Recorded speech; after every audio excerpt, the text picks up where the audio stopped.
Lórí ọ̀rọ̀ tí bàbá ọba Olúwo tilẹ̀ Ìwó tí wọ́n sọ sórí ẹ̀rọ agbágbé lánàá tó gbálé gboko tó ní kálukú ń sọ èròǹgbà rẹ̀ lórí ẹ̀ nípa ọ̀rọ̀ ó ṣèyàwó ó ṣolóbìnrin tí wọ́n ṣàlàyé pé ó ṣẹlẹ̀ láàrin àwọn àti ọba kan nílẹ̀ Yorùbá bọ̀ wọ́n ní ìkà kí ó rojọ́ ìkà kí ó dá tó bọ̀ wọ́n ní ẹgẹ́sínkẹ́sẹ́ ẹpẹ́ ń dún bàbá àtàwọn ògbóni nínú kùn tí ò ní kígbe. Bàbá ọba Olúwo tilẹ̀ Ìwó tí wọ́n sọ̀rọ̀ bọ́ta a lè pé wọ́n ní ń pa a sì lè pò tó ń fò. Àmọ́ èmi sáà ń wádìí kan mo sì rí àwọn nǹkan kan kọ̀ọ̀kan. Ẹ má gbàgbé pé bàbá ọba Olúwo tilẹ̀ Ìwó tìgbà kan sọ pé àwọn ọba kan máa ń fún àwọn kan lówó láti fi ba àwọn kan lórúkọ jẹ́, láti fi gbógun ti àwọn kan, láti máa yẹpẹrẹ àwọn kan. Mo wá rí àwọn nǹkan kan, mo ṣàkíyèsí àwọn nǹkan kan. Kí ni àwọn nǹkan tí mo rí, tí mo ṣàkíyèsí, tí mo gbọ́, tí mo sì fojú ara mi rí, mo sì fẹ́ kẹ́yin gan náà ò rí, kájọ wá wòye sí pé kí ló fà á, kí ló ń ṣẹlẹ̀, sọ yẹ kó rí bẹ́ẹ̀, ṣé bẹ́ẹ̀ ló sì yẹ kó rí gẹ́gẹ́ bí ọba aládé sí ọba aládé. Mo fẹ́ kí nǹkan dá yín lójú, fọ́nrán tí mo ṣe láti yẹpẹrẹ nìkan, àmọ́ láti lè bá a pe àwọn tó jẹ́ àgbààgbà pàápàá jùlọ látòrí ààrẹ wa lórílẹ̀-èdè tá a wà yìí, lórí gómìnà tí wọ́n lẹ́tọ̀ọ́ láti pe àwọn ọba tá à ń sọ̀rọ̀ nípa wọn. Torí pé tá a bá sọ pé àwọn àgbààgbà ó ní ó pè wọ́n, àgbààgbà ó lọ́ fẹ́ pè wọ́n, àwọn tó fi hàn jẹ náà ní gómìnà náà sì tún ní ọ̀gá tó jẹ́ ààrẹ, àwọn tó lè pè é náà. Ẹ wo arákùnrin tẹ́ ń wò níwájú bàbá wa ọba Ọọ̀ni Ifẹ̀ yìí, tí wọ́n ń pe orúkọ ẹ̀ ní Bẹ̀nẹ̀lì àbí kí ni wọ́n ń pe orúkọ ẹ̀. Ó kọ orin kan ní àsìkò kan tó jẹ́ pé ó yẹpẹrẹ ọba Olúwo ń bẹ̀, tó jẹ́ pé ọ̀rọ̀ lọ́sọ̀ ń bẹ̀ gbà tí ó sì yẹ kéèyàn sọ sí èyíkéyìí ọba aládé ilẹ̀ Yorùbá tó jí ọba. Mo nígbàgbọ́ tó bá jẹ́ pé ó sọ sí àwọn ọba míì, àbí tó bá jẹ́ pé ẹnìkan ló sọ orú ẹ̀ sí bàbá ọba Ọọ̀ni Ifẹ̀ gan, àbí ọba ńlá mi nílẹ̀ Yorùbá, mo nígbàgbọ́ pé orí ẹ̀rọ agbágbé yóò ti gbaná jẹ. Irú orin wo lọ́kọ? Kí ni nǹkan tó sọ gan tá a sọ pé ó burú jáì nípa ọba Olúwo tilẹ̀ Ìwó? Ẹ gbọ́ orin, ẹ gbọ́ díẹ̀ nínú orin tọkọ wò, kẹ́yìn náà kájọ fojú sùnùkùn wo orin náà. Ayé ló ṣe Rashidi, àmúlò ọba onískánsán. Mo nígbàgbọ́ pé gbogbo àrùn lágbọ́n tó sọ kéèyàn ó pe odidi ọba Olúwo ní onískánsán sóbójúmu. Ǹjẹ́ lẹ́nìkan lè pe Ọọ̀ni Ifẹ̀ bẹ́ẹ̀ kó má di wàhálà lórí ẹ̀rọ agbágbé? Ìyẹn wá bí mo ń lọ gan kọ́ yìí o, ó kù ní báwo ẹ wá nǹkan fi lé. Ẹ má gbàgbé Awíkótókòtó náà ṣe tiẹ̀ o. Awíkótókòtó ó gbé fọ́nrán kan jáde níbi tí ọba Olúwo ti ń wé igbó. Ó tún sọ àwọn nǹkan míì náà pé ibi tí ìyàwó ọba Olúwo tó ti ń ká ohun ọba Olúwo lẹ̀ àtàwọn ọba Olúwo níbi tó ti ń sọ̀rọ̀.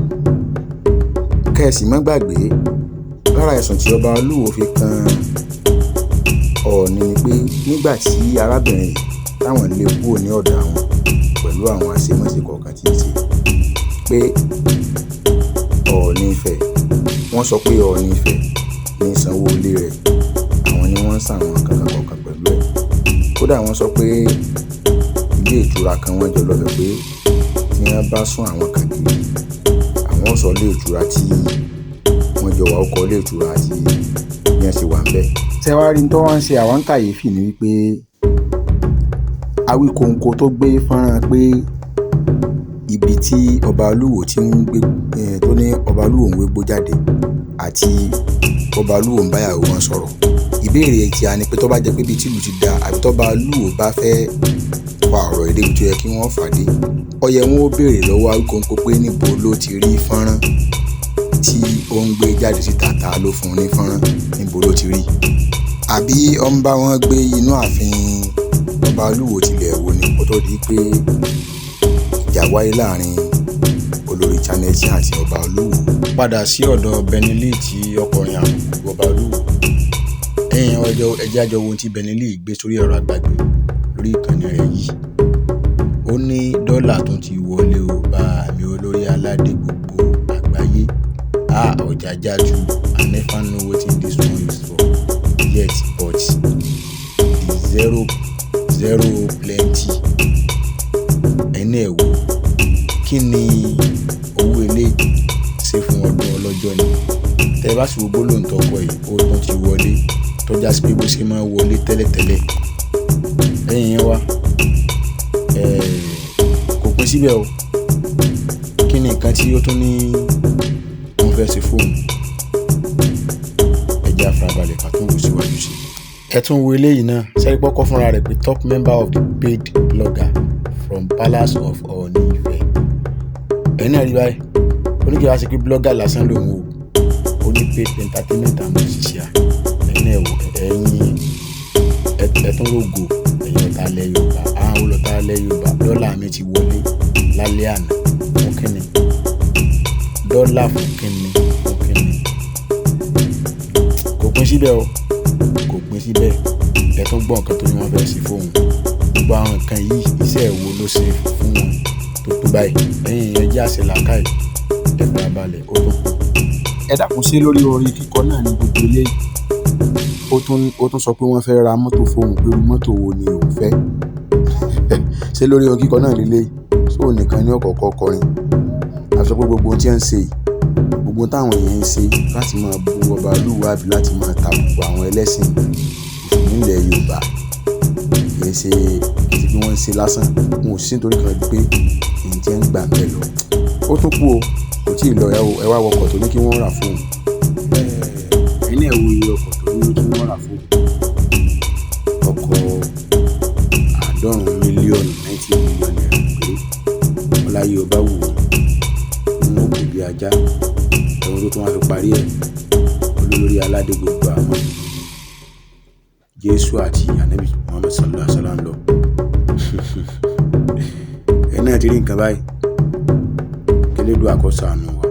Ṣé ọkọ̀ 90 mílíọ̀nù sí olórí pàwọ́ akọrin ọdún ọlọ́jọ́ náà ní gbogbo ilé ìwà àti nǹkan ní ẹ̀yà ìjọba lè rí o. Ọ̀rọ̀ náà kún ju báyìí lọ, àmọ́ ń táwà rí làwa sọ yìí.